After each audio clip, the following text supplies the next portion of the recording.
रहमतुल्लाहि व बरकातहू। मैं हूँ Zara Shah, united women right council Pakistan ख़वातीन विंग की मरकज़ी सदर। तो बात करेंगे जैसे कि कराची में वायरस फैला हुआ है और पूरे हॉस्पिटल भरे हुए हैं, नज़ला, ज़ुकाम, बुखार। उसके ऊपर जुल्म सितम ये है कि मच्छरों का स्प्रे नहीं हो रहा, कचरे कुंडी भरे में, गटर उबले में, बिल्कुल भी मच्छरों का स्प्रे नहीं हो रहा और डेंगू हो रहा है लोगों को। 90% जो पेशेंट हैं वो डेंगू के आ रहे हैं हॉस्पिटलों में। तो मैं अपने यूसी के जो चेयरमैन है अदनान, इससे रिक्वेस्ट करूंगी, वाइस चेयरमैन नदीम अख्तर साहब हैं उनसे रिक्वेस्ट करूंगी, टाउन चेयरमैन गौहर खटक साहब से रिक्वेस्ट करूंगी कि खुदारा हेल्थ के जो हमारे जो डिप्टी डायरेक्टर हैं फरहान शब्बीर साहब, आपसे रिक्वेस्ट करूंगी कचरे कुंडियाँ और मच्छरों का स्प्रे लाजमी करवाएं। ये कीमती जाने हैं, इंसान जो हैं वो कीमती जाने हैं और हमें इनके ख्याल रखना चाहिए क्योंकि इस टाइम जो है मच्छरों का स्प्रे बहुत ज़रूरी है।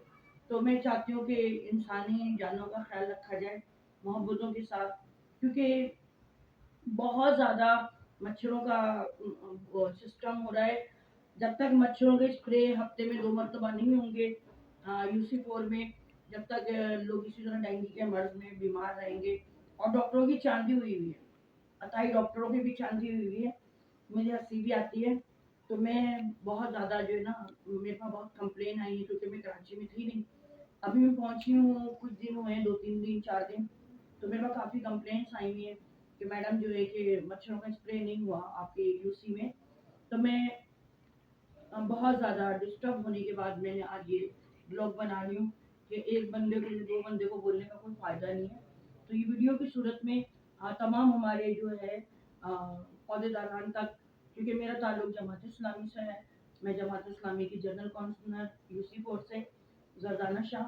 तो मैं इसलिए जो है कि वीडियो की सूरत में अपने जो बड़े हैं उन तक ये पैगाम पहुंचाना चाहूँगी कि जैसे कि गटर भरे पड़े, कचरे कुंडियाँ हैं, तो उसकी वजह से जहाँ पानी निकासी होता है वहाँ मच्छर पैदा होते हैं और मच्छर जो है फिर बहुत तकलीफ पहुँचा रहे हैं कि डेंगू के मर्ज में लोग आ रहे हैं। काफ़ी हॉस्पिटल भरे हुए, बहुत हॉस्पिटल भरे हुए, क्योंकि मेरी खुद भी 1 हफ्ते से तबीयत ठीक नहीं है वायरस की वजह से। तो मैं टाउन चेयरमैन गौहर खटक साहब और डिप्टी डायरेक्टर फरहान शब्बीर साहब और यूसी के जो चेयरमैन है अदनान, मोहम्मद अदनान, और वाइस चेयरमैन नदीम अख्तर राजू, आप लोगों से रिक्वेस्ट करूंगी ये चीज़ें देखी जाए। कराची तो बेयारो मददगार है, कराची लावारिस है, कराची यतीम है, कराची में कुछ भी होता रहे सब आंखें बंद करके बैठे हुए हैं।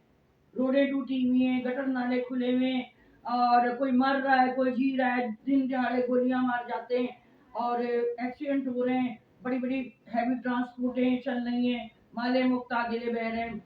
वो जो है क्या नाम है, मैं उनको भी कहना चाहूँगी कि जो ट्रैफिक के डीआईजी साहब हैं उनसे भी रिक्वेस्ट करूँगी कि जो आपकी जगह जगह पे जो ट्रैफिक पुलिस वाले खड़े हुए हैं वो सिर्फ मोटरसाइकिल और रिक्शे पे उनका जोर है, हैवी ट्रांसपोर्ट पे कोई जोर नहीं है। हैवी ट्रांसपोर्ट रिहायशी इलाकों में कैसे पहुंच जाती है कि शाह बजर कॉलोनी एक मतलब 27-28 फुट चौड़ा रोड नहीं है, 12 फुट चौड़ा रोड है। शमा से होता हुआ फिर वो कोरंगी के पुल से जाता है। तो कितनी जाने यहाँ से गई हैं ये मैं जानती हूँ क्योंकि मेरा इलाका है। तो आप इस चीज़ पे ज़रा देखें। फिर उसके बावजूद जो कि मतलब दिन दिहाड़े गोलियां मार जाती हैं, जो मरने वाले हैं, मारने वाले को ये नहीं पता मैं क्यों मार रहा हूँ, मरने वाले को ये नहीं पता मैं क्यों मार रहा हूँ। मरने वाले को तो बेचारे को ये पता लग जाता है कि मुझे बस अब डाकू लूटने आए। और डाकू क्यों बनता है इंसान कि महंगाई। अब देखिए ना, आटा 130 रुपए किलो हो गया, प्याज टमाटर 400-500 रुपए के हो गए। तो मैं हंसी आ रही है, दुख हो रहा है, अफसोस हो रहा है कि बताइए अवाम जाए तो जाएगा। गोश्त तो हमारी पहुंच से दूर है गरीबों की, मगर अब जो सब्जियां हैं वो भी हम प्याज एक ऐसी जरूरत है कि हर सालन में, टमाटर एक ऐसी जरूरत है कि हर सालन में डाला जाता है। टमाटर 400 रुपए किलो थे, अब प्याज भी 400 रुपए किलो हो गए। तो खुदा का वास्ता है, तो इस तरह मैं हुकूमत वक्त से ये पैगाम देना चाहूँगी कि इस तरह नहीं मारो गरीब आवाम को। और कराची में जो इस टाइम हमारे पाकिस्तान के जो सदर साहब बैठे हैं जरदारी साहब, आप ये देखें, मेहर आपका पूरा सिस्टम आपके हाथ में सिलेगा। मगर कराची के लोगों के साथ बहुत नाइंसाफी हो रही है। क्यों हो रही है, कैसे हो रही है, कौन कर रहा है, करवाने वाला कौन है, ये सब जरदारी साहब आपको पता है कि क्यों हो रहा है। कि बिजली उन गरीबों को नहीं मिल रही, मगर बिल तो हर महीने आते हैं 15,000 के, 10,000 के, 9,000 के। जो गरीब इंसान है वो क्या करे, रोटी खाए, नहीं खा सकता। बिल जमा कराए, कैसे करेगा। जो किराएदार है 25,000 30,000 उसकी सैलरी है, तो 20,000 रुपए उसके घर का किराया है, तो 15,000 बिजली का बिल है, तो क्या अपने बच्चों की कफालत करेगा। मैं जाते जाते एक बात जरूर बोलूंगी, एक बेटी को फांसी के अड्डे पे पहुंचाने वाले आप लोग हुक्मरान हैं। एक माँ को जिस्म फरोशी करने पे आप लोग मजबूर करते हैं। एक बाप को चोरी डकैती करने पे आप लोग मजबूर करते हैं। एक बेटा जिसकी माँ हॉस्पिटल में, जिसकी बीवी डिलीवरी में पड़ी हुई है, वो क्या करेगा जब उसको नौकरी नहीं मिलेगी, वो क्या करेगा।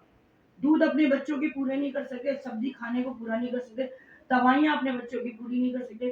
तो एक रास्ता है चोरी का, और दूसरा ये कि मैं मतलब बहुत लंबी चौड़ी बात नहीं करूंगी, सिर्फ इतना बोलूंगी कि खुदा का वास्ता है, खुदा का वास्ता, आप आसिफ अली जरदारी साहब और जो हमारे इस वक्त हाथी में वक्त बैठे हैं, मैं हाथ जोड़ के रिक्वेस्ट करूंगी कि जो मंशियात के अड्डे बंद कराए जाए, मंशियात डीलर है उन पे रोकथाम की जाए। छोड़ें, हर घर में 2-3 बच्चे हिरोइनची है, 2-3 बच्चे आइसर हैं, बंद करें ये सब, बहुत हो गया। पाकिस्तान के बच्चे हमारा मुस्तकबिल है, ये बर्बाद कर दिए आप लोगों ने। यूनिवर्सिटियों में बच्चियां पढ़ने जाती है, वो डांसर बन के निकलती हैं, वो आइसर बन के निकलती हैं, वो शराबी बन के निकलती हैं, फार्म हाउसों में उनको नचवाया जाता है। कॉलेजों यूनिवर्सिटियों में कैसे पहुंचती हैं, क्यों, कोई चेकिंग बैलेंस नहीं है, कोई चेकिंग बैलेंस नहीं है। लांडी जेल में चले जाए, सेंट्रल जेल में चले जाए, पूरा सिस्टम करप्ट है।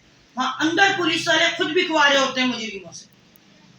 तो इस चीज पे जरा लांडी जेल के सुप्रिंटेंडेंट है, मैं उनसे भी रिक्वेस्ट करूंगी, सेंट्रल जेल के सुप्रिंटेंडेंट चेकिंग बैलेंस में रखें कि हमारे अगर बच्चे जेलों में जाते हैं, हम सुधारने के लिए भेज देते, चलो भाई नशा खत्म हो जाएगा, मगर वहां भी उनको नशा प्रोवाइड हो रहा है, यूनिवर्सिटियों में भी नशा प्रोवाइड हो रहा है, कॉलेज में भी नशा प्रोवाइड हो रहा है।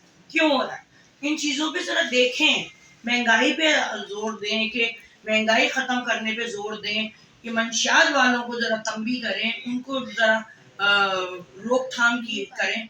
ये नहीं गरीबों के ऊपर बम मार दिया जाता है। अच्छा, सोना 4,60,000 रुपए तोला हो गया। मुझे बताइए, कोई गरीब इंसान अपनी बेटी को एक फिंगर रिंग नहीं दे सकता शादी में, तो जेवर कहाँ से देगा। ये हाथ जोड़े में, इतना मत लूटो, पाकिस्तान को बेड़ागर्क मत करो। ये कराची शहर कराची पाकिस्तान का दिल है, इस दिल को इस तरह निचोड़ दिया आप लोगों ने, बेड़ागर्क कर दिया।